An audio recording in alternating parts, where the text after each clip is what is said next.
UP के बाराबंकी से एक दर्दनाक खबर सामने आई है। बाराबंकी में बीती रात एक 4 मंजिला इमारत ढह गई। इस हादसे में करीब 16 लोग मलबे में दब गए। हादसे में 2 लोगों की मौत हो गई और सूचना मिलते ही एनडीआरएफ, एसडीआरएफ की टीम मौके पर पहुंच गई। रेस्क्यू मिशन के दौरान 12 लोगों को मलबे से बाहर निकाल लिया गया है। इनमें 3 की हालत नाजुक बनी हुई है, जबकि 4 लोग मलबे में अभी भी दबे हुए हैं। उन्हें निकालने की खबर जारी है। समर्थ श्रीवास्तव हमारे संवाददाता इस खबर पर ज्यादा अपडेट्स के साथ जुड़ गए। समर्थ, अभी का अपडेट दीजिए, रेस्क्यू ऑपरेशन क्या पूरा हुआ या नहीं? अभी रेस्क्यू ऑपरेशन अभी चल रहा है। एसडीआरएफ और एनडीआरएफ की दोनों टीम मिलकर ये रेस्क्यू ऑपरेशन कर रही हैं और अभी तक मिली जानकारी के मुताबिक जैसे पुलिस सबको मिली है, जो बिल्डिंग की नींव कमजोर थी और उसके बावजूद 3 मंजिला मकान वहां बनाया गया था, जिसके चलते ये हादसा हुआ है। कोई विस्फोटक के पटाखे लगने की खबर इस तरह की नहीं है। कमजोर नींव इसका कारण बताया जा रहा है, जो कि आईजी अयोध्या प्रवीण कुमार द्वारा बताया गया है आज तक को। इसके अलावा कुल जो है इसमें 2 मौतें हुई है, इसमें एक 22 वर्षीय युवती भी है। इसके अलावा 4 लोग अभी भी अंदर मलबे में दबे हुए हैं और इसके अलावा लगभग 8 लोग इसमें घायल हैं, जिसमें से कुछ ज्यादा घायल की कैटेगरी में आते हैं और वो नियर बाय जो पास में अस्पताल है वहां पर भर्ती कराए गए हैं। और जो घायल है उनमें 12 वर्षीय एक बच्चा भी है। तो हालांकि खबर ये थी कि एनडीआरएफ की टीम है और उनको उम्मीद है कि वो जल्दी ऑपरेशन को पूरा करेंगी, लेकिन जब ये ऑपरेशन पूरा हो जाएगा तो शायद सवाल उठेगी कि आखिर वहां पर बिल्डिंग इस तरह की किस तरह से बन रही थी। अगर नींव कमजोर होने की बात है, कैसे वहां के अथॉरिटीज ने इनको अलाउ किया, क्योंकि कहीं ना कहीं चिंतन है इस तरह की घटनाओं को। फिलहाल अपडेट ये है, कुल 8 घायल है, 2 की मौत है और 4 अभी भी मलबे में फंसे हुए हैं। बहुत शुक्रिया समर्थ आपका इस तमाम जानकारी के लिए।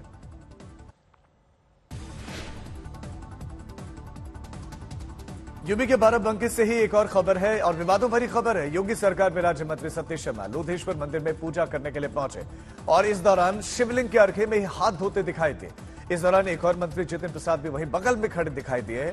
अब इस वीडियो को लेकर कांग्रेस और समाजवादी पार्टी ने बीजेपी पर निशाना साधा है। दोनों ने इस वीडियो को ट्वीट किया है। यूपी कांग्रेस ने अपने ट्विटर हैंडल से इस वीडियो को साझा किया है। साथ में लिखा है कि धर्म के नाम पर, देवी देवताओं के नाम पर राजनीति करने वालों के पास इतनी सामान्य सी बुद्धि भी नहीं कि शिवलिंग के समीप हाथ नहीं धोया जाता। समाजवादी पार्टी के नेता सुरजीत सिंह यादव ने भी ट्विटर पर वीडियो साझा करते हुए सवाल उठाए।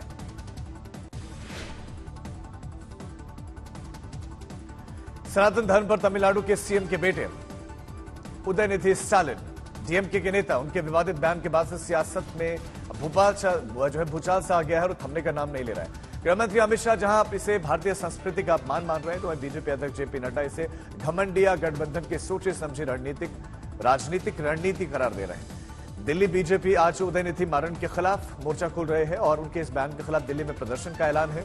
दिल्ली बीजेपी अध्यक्ष वीरेंद्र सचदेवा एक प्रतिनिधिमंडल के साथ प्रिंसिपल रेजिडेंट कमिश्नर के जरिए तमिलनाडु के मुख्यमंत्री को एक विरोध पत्र सौंपेंगे। पर उदयनिधि स्टालिन अपने बयान पर कायम है। उनका कहना है कि मेरे बयान से कई लोगों के पेट में जलन हो रही। गौरतलब है कि उदयनिधि मारन ने कहा था कि सनातन धर्म डेंगू, मलेरिया और कोरोना जैसी बीमारी है जिसे खत्म कर देना चाहिए। उदयनिधि स्टालिन की सनातन धर्म पर टिप्पणी के बाद से विपक्षी गठबंधन इंडिया में शामिल कई पार्टियों ने किनारा कर लिया है। कांग्रेस पार्टी अभी खामोश है। असम के सीएम हिमंता बिस्वा शर्मा ने इसे लेकर राहुल गांधी पर सीधा वार किया और ये पूछा कि क्या कांग्रेस पार्टी अभी भी डीएमके के साथ गठबंधन में रहेगी। हिमंता के मुताबिक राहुल गांधी के लिए एक परीक्षा है, उन्हें इस बारे में निर्णय लेना होगा कि सनातन धर्म का सम्मान करें या नहीं। अगर उन्होंने डीएमके से नाता नहीं तोड़ा तो यह साबित हो जाएगा कि वो एक हिंदू विरोधी है। जेपी नड्डा ने भी चित्रकूट में राहुल पर निशाना साधते हुए कहा कि आपने कई बार साबित किया है कि आप हमारे देश से जुड़ी हर चीज से नफरत करते हैं और आपकी मोहब्बत की दुकान नफरत फैला रहे हैं। संघ ने भी उदयनिधि के सनातन पर दिए गए बयान को लोकतंत्र, मानवता, ईश्वर, शांति और विकास विरोधी बताया, लेकिन उदयनिधि अपने बयान पर अड़े हैं और उनका कहना है कि मैं भगवाधारियों की धमकी से डरने वाला नहीं, मैं किसी भी कानूनी चुनौती का सामना करने को तैयार हूं। इन लोगों ने वोट बैंक की और तुष्टीकरण की राजनीति करने के लिए सनातन धर्म को समाप्त करने की बात की है। क्या घमंडिया गठबंधन का ये सोचा समझा राजनीतिक रणनीति है क्या कि सनातन धर्म को समाप्त करो?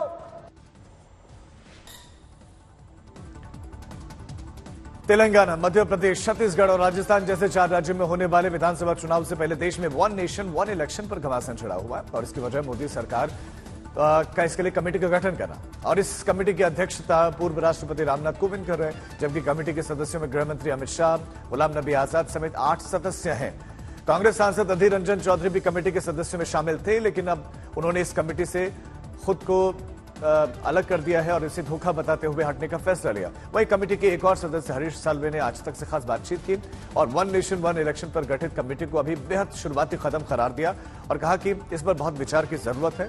वन नेशन वन इलेक्शन के खिलाफ कांग्रेस मुखर है।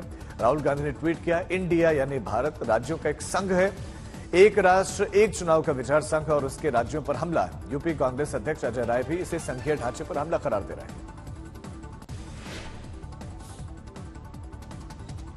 वन नेशन वन इलेक्शन को लेकर सियासी दलों की राय अलग अलग है। बीजेडी इस मुद्दे पर बीजेपी के साथ नजर आ रही है। बिहार के पूर्व सीएम और उनकी पार्टी हम ने भी वन नेशन वन इलेक्शन का पक्ष लिया है। मांझी का मानना है कि यह फैसला देश के लिए हितकारी होगा, लेकिन दिल्ली के सीएम अरविंद केजरीवाल और उनकी आम आदमी पार्टी का मत इन दोनों से जुदा है। केजरीवाल के मुताबिक देश को वन नेशन वन इलेक्शन नहीं बल्कि वन एजुकेशन और वन इलाज की आवश्यकता है।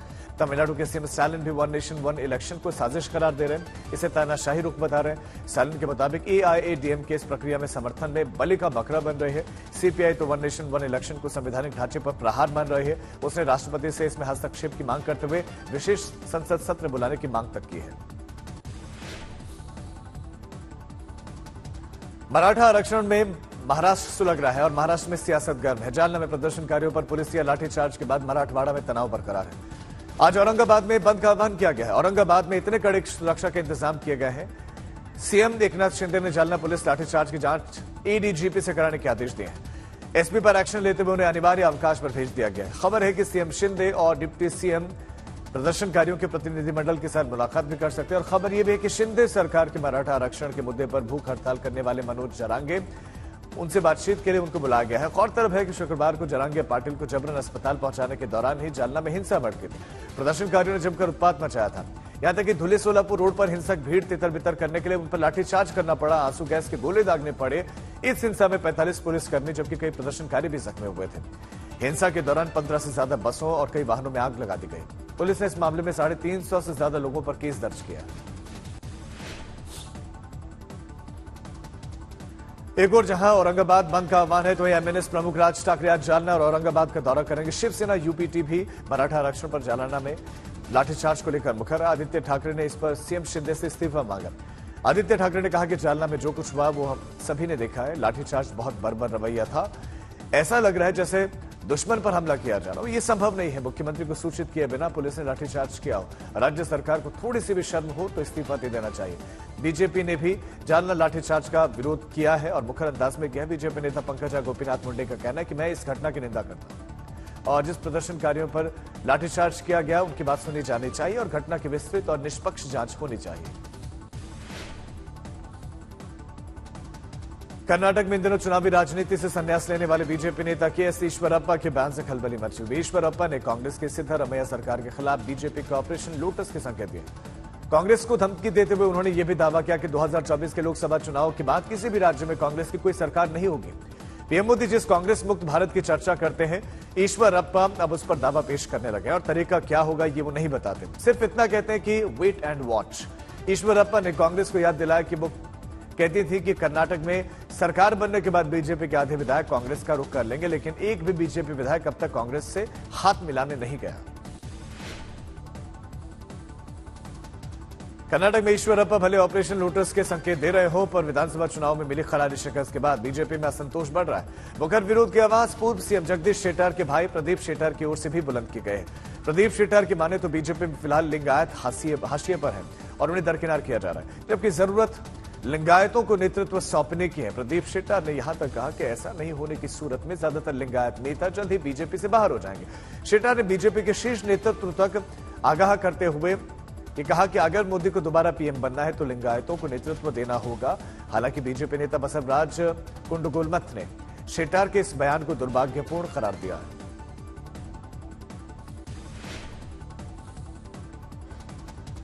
चुनाव आयोग की टीम आज मध्य प्रदेश में चुनावी तैयारियों का जायजा लेने के लिए पहुंचेगी, जबकि सीएम शिवराज सिंह चौहान आज उज्जैन में महाकाल के दर्शन करने के लिए पहुंचेंगे, पूजा करेंगे। सीएम शिवराज सिंह चौहान महाकाल के दरबार में खास पूजन करने वाले हैं। दरअसल एमपी में इस बार बारिश बेहद कम हुई है और इसका खेती किसानी पर असर पड़ा है, लिहाजा सीएम अपनी खास पूजा के जरिए महाकाल से बारिश का वरदान मांगने की कोशिश करेंगे, उनसे कामना करेंगे। महाकाल के दरबार में सीएम शिवराज सिंह चौहान की यह पूजा सुबह 9 बजे से शुरू होगी।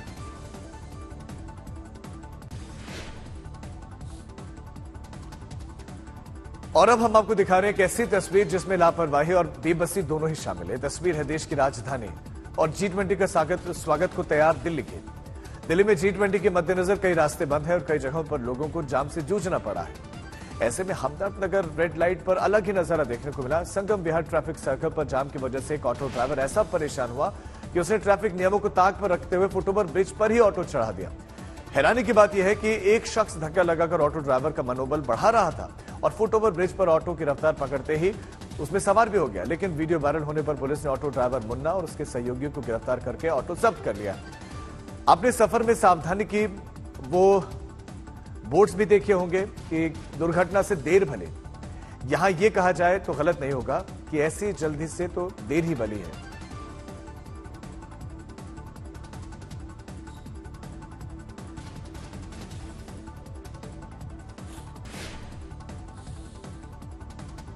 महाराष्ट्र पुलिस ने नवी मुंबई इलाके से 74 विदेशी नागरिकों को गिरफ्तार किया। उनमें कई महिलाएं भी शामिल है। पुलिस ने इनके ठिकानों से 5 करोड़ रुपए की ड्रग्स बरामद किए।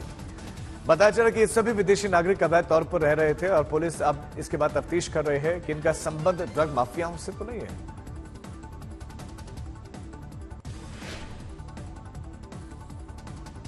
मुंबई पुणे एक्सप्रेस वे पर खंडाला घाट पर कार अचानक उसमें आग लग गई। यह घटना मुंबई से पुणे की ओर जाने वाली लेन पर हुई।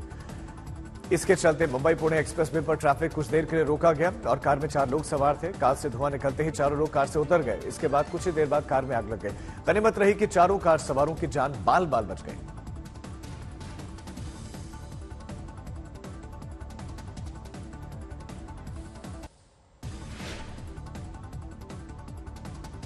एशिया कप में आज टीम इंडिया की नेपाल से भिड़ंत है। श्रीलंका के कैंडी में मुकाबला दोपहर 3 बजे से शुरू होगा और पाकिस्तान के साथ पिछले मुकाबले में टीम इंडिया को एक ही अंक से संतोष करना पड़ा था और यह मुकाबला बारिश की भेंट चढ़ने से पाकिस्तान और टीम इंडिया दोनों को एक-एक अंक मिल गए थे। ग्रुप ए में 2 मैचेस में 1 अंक और 3 अंकों के साथ पाकिस्तान पहले पायदान पर है, जबकि टीम इंडिया 1 मैच में 1 अंक हासिल करके और नेपाल अंकों का खाता खोले बिना ही तीसरे पायदान पर मौजूद है। भारतीय ओलंपिक पदक विजेता पीवी सिंधु पहुंची सचखंड श्री हरिमंदिर साहिब में और वाहे गुरु का शुक्रिया अदा किया। इस मौके पर पीवी सिंधु ने गुरबाणी का श्रवण भी किया और इस दौरान उन्होंने कहा कि गुरु घर आकर खुशी मिलती है। वो भारत की पहली बैडमिंटन खिलाड़ी है जिसने विदेशों में जाकर ओलंपिक पदक जीते हैं। साथ ही बताया कि अभी ओलंपिक की तैयारियां चल रही है और नौजवान खिलाड़ियों को अपनी सेहत की तरफ ध्यान देना चाहिए।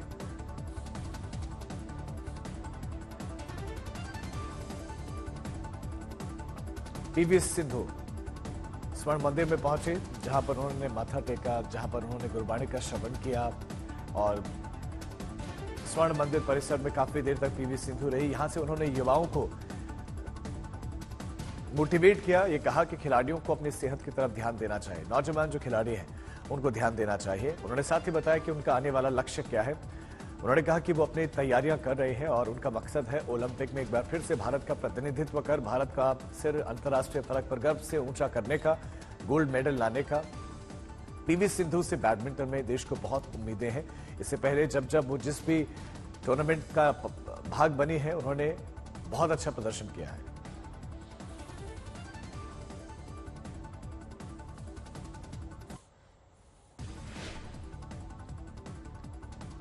आज तक की खबर का बड़ा असर हुआ। यश बैंक घोटाले के आरोपी कपिल वधावन को अब नासिक जेल में शिफ्ट किया गया है और अभी तक कपिल को मुंबई की तालोजा जेल में बंद रखा गया था। आज तक पर कुछ अधिकारियों के द्वारा कपिल और धीरज वधावन की विशेष आवा भगत के खुलासे के बाद नासिक जेल भेजने का फैसला लिया गया है। ये बड़ी खबर आपको देते हैं। आज तक ने वो तस्वीरें भी दिखाई थी कि कैसे जेल के नाम पर ये दोनों भाई ऐश काट रहे हैं। लोग परेशान हुए इनकी धोखाधड़ी के चलते जेल में बंद है और आज तक पर खुलासे के बाद अब एक्शन हुआ है, जेल बदली गई है। तालोजा जेल में ये बंद थे लेकिन अब जेल बदल दी गई है। नासिक जेल शिफ्ट कर दिया गया है आरोपी कपिल वधावन को। ये वो कुछ तस्वीरें हैं जब पेशी के दरमियान ये लग्जरी गाड़ी में अपने पसंदीदा व्यंजनों का लुत्फ उठाते हुए नजर आए, जबकि ये बंद है, ये जेल में। उसके बाद भी इस तरह से लुत्फ उठाते दिखे। आज तक के इस खुलासे के बाद से हड़कंप से मचा और जांच के आदेश दिए गए थे।